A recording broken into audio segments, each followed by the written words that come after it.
To share a quick story with you.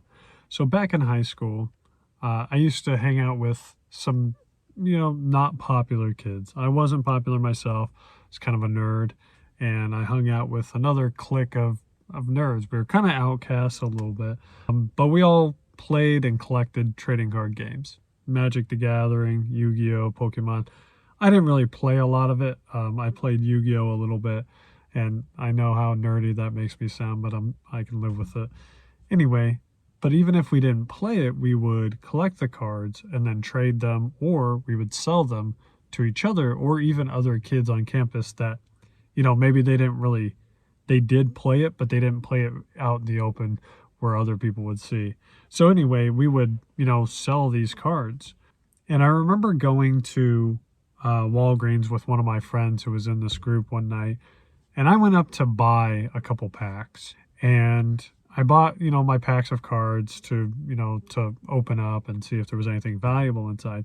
And as we were leaving, like after we left and we were walking back to my house, because I lived a few blocks from Walgreens or CVS, whichever one it was, he pulled out a few packs and he started opening them.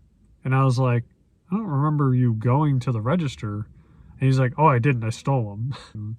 And I was like, oh, okay, well, whatever. So I was like, okay, whatever.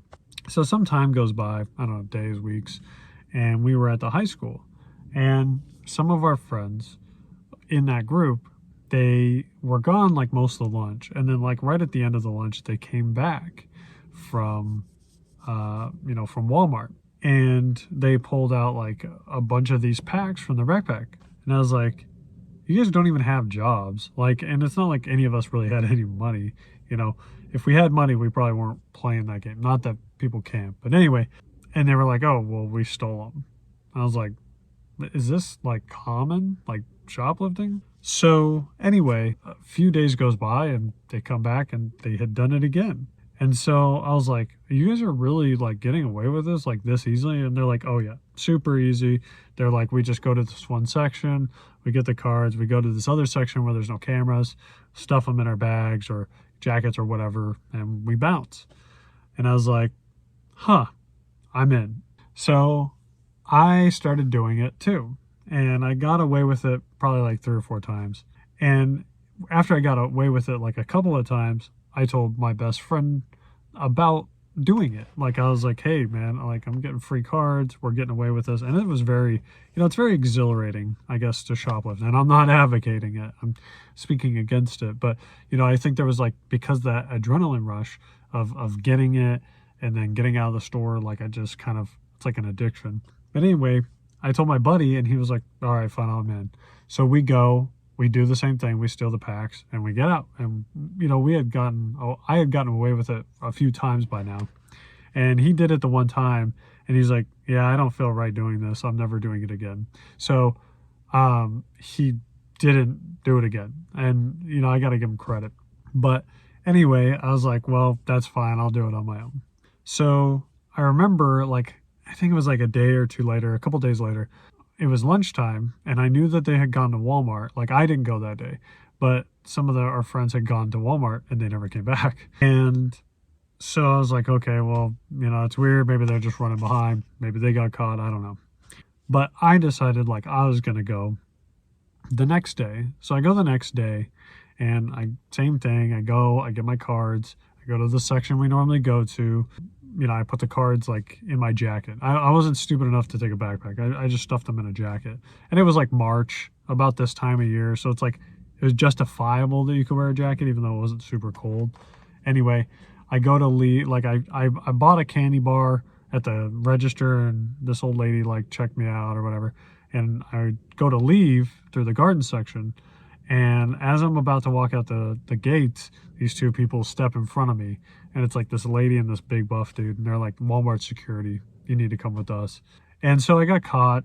I ended up, having all these cards on me that, I got charged with. It was just a misdemeanor. But I got charged. Like I went to the police precinct. My parents had to like pick me up from the precinct and ended up getting like grounded and all this other stuff. But essentially the point out of all of that was that is the verse that I wanted to share. I know, a long-winded thing, but I wanted to tie this in. And it's the verse of 1 Corinthians 15, 33 and 34. So 33 is, do not be misled. Bad company corrupts good character. 34 says, come back to your senses as you ought and stop sinning, for there are some who are ignorant of God. I say this to your shame. Now, the reason I shared this story is because I wouldn't have shoplifted if it weren't for the people in my group doing it and getting away with it.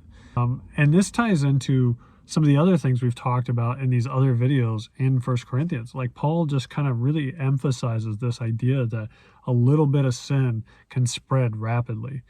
And that was my case. So it's not that I may not have ever stolen something in my life, but because I kept saying because the people around me kept getting away with it, I did it.